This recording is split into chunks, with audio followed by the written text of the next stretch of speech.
So starting with the problem. The problem is the most important thing. And I put this bucket up here because the example that I wanted to bring is I want to buy a bucket, but now I've thought, what do I need to buy a bucket? And the answers that came up with is I need to buy a farm. So now I want to go and buy a farm just so that I can buy a bucket, so that it's justified that I can buy a bucket. But that's not the way that you should be looking at the case when it comes to the case of AI. Don't go and find problems so that you can apply AI. Go and find the problems and then use AI if it is the right tool to use for that specific problem. I think this is also something that a lot of business leaders struggle with, is just identifying the problem.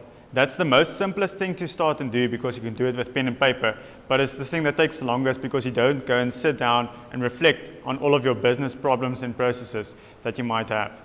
And I was at a LeaderX conference last year in Sandton, and there were a lot of consultants that spoke about digital transformation and AI and all these kinds of things.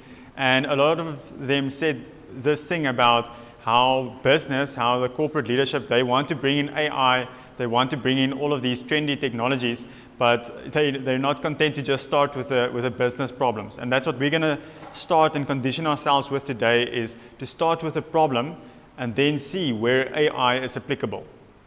All right? What you could probably get out of this is a list of problems that you don't necessarily need AI for. And that would be great, because then you know you can use a tool to check, okay, this process is costing me X amount of rands, and I can sort it out by implementing an Excel model or employing someone at this rate, or leveraging just normal automation. And then your problem is solved.